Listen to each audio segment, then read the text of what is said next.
Our topic for this video is principal roots of rational and irrational numbers. Let's start by getting the product of 1 times 1.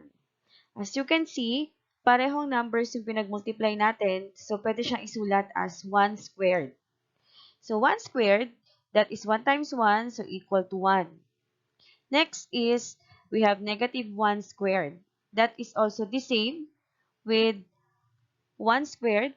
Ang product niya rin is 1. Bakit? Kasi we multiply two negative numbers. And negative times negative is positive. Next is 2 times 2.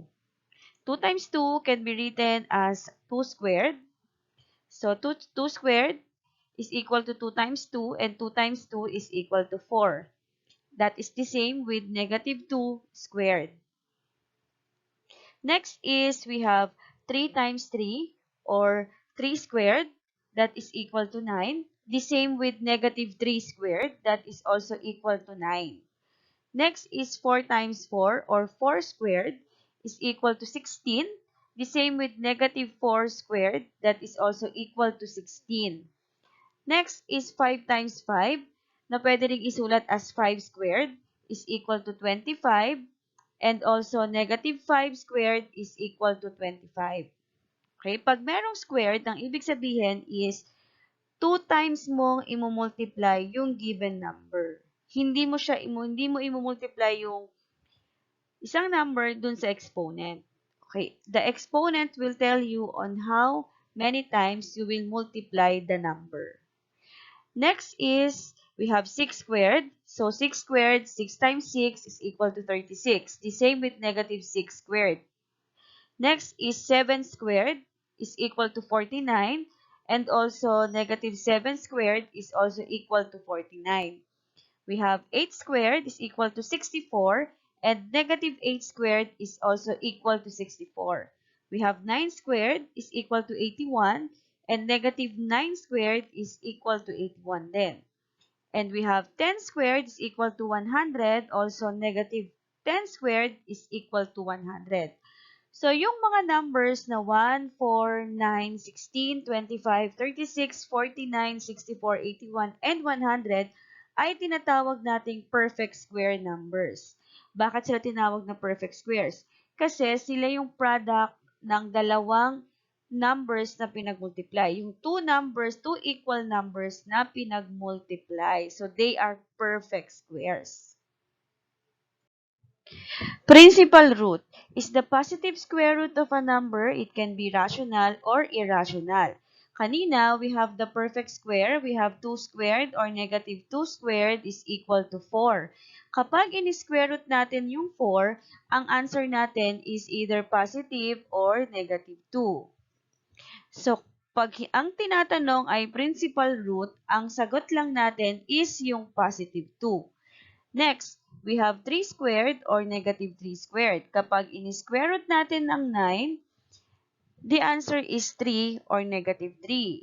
Kung ang hinahanap lang ay principal root, our answer is only the positive 3. If we have 5 squared or negative 5 squared is equal to 25, pag in-square root natin si 25, the answer is 5 or negative 5. If we are only looking for the principal root, the answer is positive 5.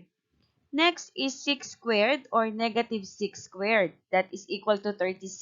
Perfect square. Kapag in-square root natin si 36, the answer is 6 or negative 6. Pero kapag ang hinahanap ay principal root lang, the answer is 6. Next is 8 squared or negative 8 squared, we have 64. If we get the square root of 64, the answer is 8 or negative 8. Kapag ang hinahanap ay principal root lang, the answer is only the positive root. So, positive 8 lang. Tandaan, kapag principal root lang ang hinihingi, yung positive lang ang sasabihin natin. Let's have an example. Give the principal root of the following numbers. Number 1, we have square root of 100. So, we all know that 100 is a perfect square. So, the square root of 100 is positive 10 or negative 10. Pero ang hinihingi lang ay principal root. So the principal root of square root of 100 is positive 10. Next, we have square root of 169. 169 is a perfect square. Galing siya kay 13 squared or kay negative 13 squared. So, ang square root niya is 13 or negative 13. Since principal root lang hinahanap, the principal root of square root of 169 is positive 13.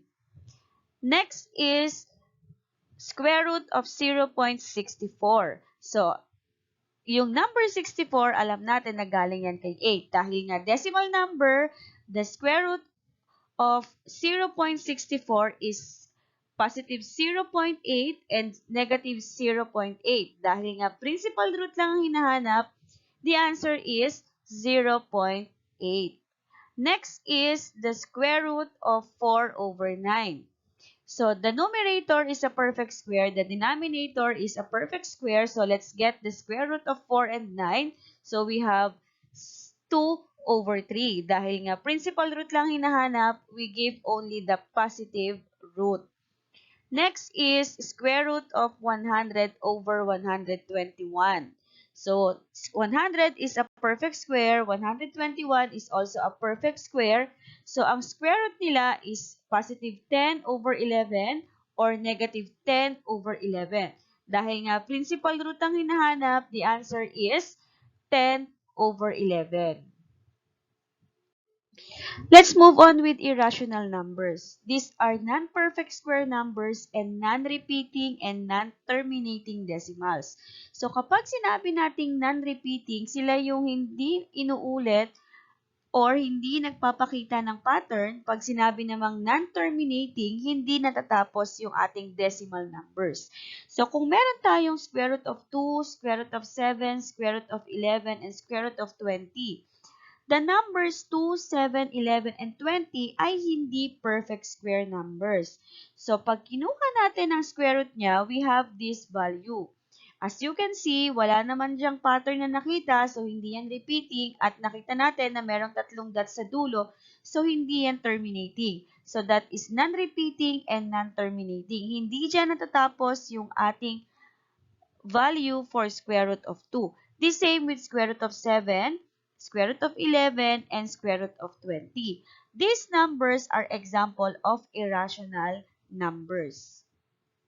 Okay, now, kukunin natin ang principal root of irrational numbers.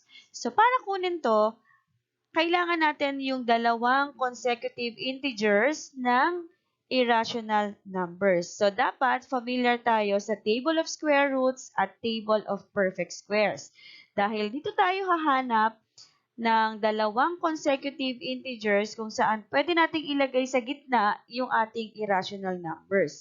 So, example, between what two consecutive integers does square root of 12 lie? So, si square root of 12 ay hindi perfect square. Si 12 ay hindi perfect square. So, kanino ba natin pwedeng isingit si square root of 12? Kanino ba natin siya pwedeng ilagay kung saan siya yung nasa gitna?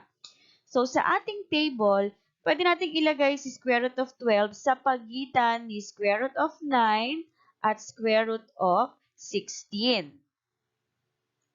So, dito, square root of 12 is greater than square root of 9 and square root of 12 is less than square root of 16. So, kunin natin yung principal root ng square root of 9. So, ang principal root ni 9 is 3. Ang principal root naman ni 16 ay 4. So, square root of 12 lies between 3 and 4. Another example, between what two consecutive integers does square root of 250 lie? Okay. Square root of 250 is not a perfect square. So, hanap tayo ng dalawang magkasunod na number kung saan napapagitna si square root of 250. So, dapat isang mas mataas kay 250, yung isa naman mas mababa kay 250. So, dito sa ating table, pwede nating ipagitnaan si 250 kay 225 at kay square root of 256. So, we have square root of 250 is greater than square root of 225 but less than square root of 256. Okay, now, kunin natin yung square root ng 225. So, that is 15. Then, ang square root ng 256 ay 16. So, therefore, square root of 250 lies between 15 and 16. Another example, between what two consecutive integers does negative square root of 80 lie? This time, meron tayong negative, but the negative sign is outside the radical sign. So, pwede pa rin natin kunin yung two consecutive integers. Ang hindi pwede kapag nasa loob ang negative sign kasi wala tayong square root ng negative numbers. That is imaginary. So, dahil nga negative ang ating number, ang ating hinahanap, yung mas mataas na number, siya yung may mababang value. Yung mababang number, siya yung may mataas na value. So, we have negative square root of 80. So, hanapin natin kung saan pwedeng ilagay sa pagitan ng dalawang numbers si square root of 80. So, we can have square root of 64 and square root of 81. So, dito sa gitna, si square root of 80. So, dahil nga negative ang ating number, mas mababa si square root of 81 kesa kay square root of 64. So, negative square root of 80 is greater than negative square root of 81 but less than negative square root of 64. Okay, kunin natin yung square root. Square root of 81 is 9. Then, that is negative 9 kasi meron tayong negative sign doon. Then, we have negative square root of 80, and square root ng 64 is 8. Then we have the negative sign, so negative 8. So negative square root of 80 lies between negative 9 and negative 8. Okay, now it's your turn. So tell whether the following is rational or irrational number. If it's rational, give its principal roots. So principal roots, so positive lang ang kailangan. If not, give its two consecutive integers where the irrational lies. So we have number 1, square root of 17. Number 2, square root of 114. Number 3, square root of 8. Number 4, square root of 100. Number 5, square root of 150. So, number 1, we have irrational. So, that is between 4 and 5. Number 2, that is rational. The principal root is 12. Number 3, that is irrational. So, we have 2 and 3 for the two consecutive integers. Number 4, that is rational. The principal root is 10. And number 5, square root of 150, that is irrational. That is between 12 and 13. Thank you for watching and I hope you learned something. Don't forget to comment, like, subscribe, and hit the notification bell para updated kayo sa mga susunod kong video.